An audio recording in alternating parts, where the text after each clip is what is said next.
The wind howled over the frozen wilderness, carrying with it flakes of snow that glittered like shards of glass beneath the pale morning sun. In the midst of this white silence trudged an old man in a tattered army coat. His name was Walter Reeves, a veteran who had long traded the sounds of war for the quiet ache of solitude. His boots crunched over the thick snow as he moved through the forest path, his breath rising in misty clouds that vanished into the endless cold. He came here every winter, always to the same spot near the northern ridge, where a small wooden cabin stood. It was the only place he felt close to the men he had lost, and to the version of himself that hadn't yet been broken by life's storms. This morning, though, something felt wrong. The forest, usually alive with the rustling of branches and distant animal calls, was eerily still. Walter's instincts, sharpened long ago on battlefields far from home, stirred again. He paused, his old heart pounding as he scanned the horizon. Then he heard it, a faint, almost inaudible whimper carried by the wind. Walter froze, his gloved hands tightening around the handle of his walking stick. He turned his head, listening. There it was again, a sound both fragile and desperate. Without hesitation, he changed direction, pushing through the deep snow toward the sound. After several minutes of trudging uphill, he saw something, a flicker of movement against the whiteness. His eyes narrowed, and as he got closer, his stomach tightened in horror. Two figures lay half buried in the snow near a fallen pine. One was a young woman in a tattered police uniform, her skin pale and lips blue from the cold. The other, a large German shepherd, also motionless, its fur covered with frost. Walter stumbled forward, his knees sinking into the icy ground. "Dear God," he whispered. He checked for signs of life, pressing his trembling fingers to the woman's neck. For a moment, he felt nothing, then, faintly, the smallest flicker of a pulse. "She's alive," he breathed. Then he turned to the dog. The animal's eyes were half closed, its body curled protectively around the woman. Walter reached out, brushing away the snow from its fur, and the dog stirred weakly, letting out a soft, broken whine. "Easy there, boy," Walter murmured. "You held on, didn't you? You protected her." The veteran's heart broke at the sight. The two of them had been tied together. A thick rope bound the woman's wrists to the dog's collar, as if someone had left them there intentionally. Rage flared inside him. He didn't know who had done this or why, but he knew he had no time to waste. He took off his heavy coat, wrapping it around the woman, then lifted her head gently. "Stay with me, sweetheart. Don't you give up now." He whistled softly to the dog, whose eyes flickered with recognition and trust. "Come on, buddy, we're getting you both out of here." With every ounce of strength, Walter pulled the woman onto a small sled he had been dragging supplies on. He untied the rope binding her to the dog and motioned for the animal to follow.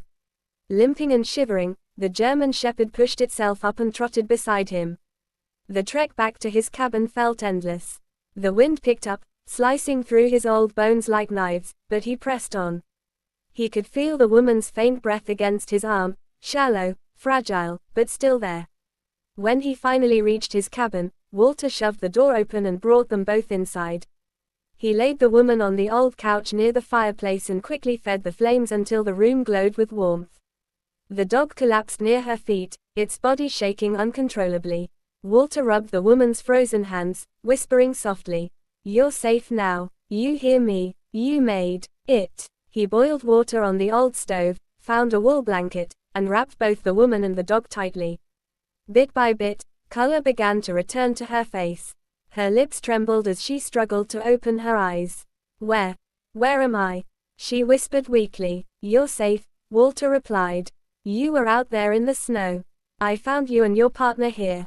He nodded toward the German shepherd. Her eyes flicked to the dog, and tears formed instantly. "Thor," she whispered, her voice breaking. The dog lifted its head at the sound of its name and gave a soft bark, weak, but alive. Walter watched as the woman reached out with trembling fingers and touched the dog's muzzle. "You stayed with me," she murmured. "You never left." Walter felt something tighten in his chest, a mix of sorrow and awe. He had seen loyalty before, but never something so pure. When she had enough strength to speak, the woman told him her story. Her name was Officer Rachel Hayes, and she was part of the K-9 Search and Rescue Division. 3 nights ago, She and Thor had been tracking a missing hiker near the ridge when a sudden blizzard hit. They'd found the hiker, but it had been an ambush. The man wasn't lost. He was wanted for armed robbery, hiding in the woods. He'd struck her from behind, taken her radio, and left her tied to her dog in the freezing snow. She'd screamed for help until her voice was gone. Then, she'd blacked out. Walter clenched his fists. And that bastard left you both to die.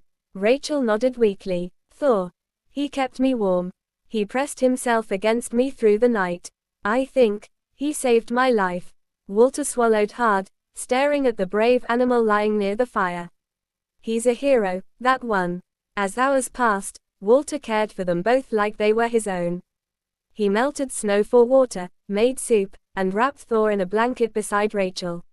Outside, the storm raged again, but inside, there was only the soft crackle of fire and the sound of breathing, fragile, but alive. That night, Rachel woke to the sound of Walter coughing in the kitchen. She saw him sitting by the window, staring out into the dark forest. You're a soldier, she said softly. He nodded. Was. A long time ago. You saved us, she said. Why would you risk your life for strangers? He smiled faintly. Because someone once did the same for me. He told her, quietly, about his time in the war, how he had been left behind after an ambush, bleeding and frozen. How a medic had crawled through enemy fire to reach him, refusing to leave him behind. That medic had died hours later. I never got to thank him, Walter said. So I try to thank him every time I help someone else. Rachel's eyes filled with tears. You did more than help. You gave us life. The following morning, the storm cleared. Walter radioed for help using an old transceiver he kept from his service days. Within hours, rescue teams arrived, officers and medics who gasped in disbelief when they found Rachel and Thor alive. As they loaded her into the helicopter, Rachel held Walter's hand tightly. Come with me, she said. He shook his head. This is your story now. I've done my part. Tears streamed down her cheeks. I'll never forget you. And I'll never forget the sight of that dog refusing to give up on you, he replied softly. Months passed. Walter returned to his quiet life in the cabin, the forest once again his only companion. He never expected to hear from her again. But one spring morning, a car pulled up outside. Rachel stepped out, her police uniform clean and her smile radiant. Beside her trotted Thor, healthy, strong, tail wagging proudly. Walter's eyes widened. Well, I'll be damned. Rachel hugged him tightly. I owed you a visit, she said, her voice thick with emotion. And a promise. She handed him a medal encased in glass, the department's highest honor for civilian bravery. You saved not just us, but everything I love. Walter's hands shook as he took it.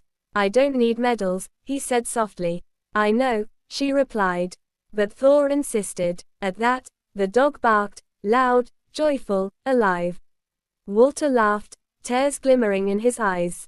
From that day on, Rachel visited often. Sometimes with Thor, sometimes just to talk.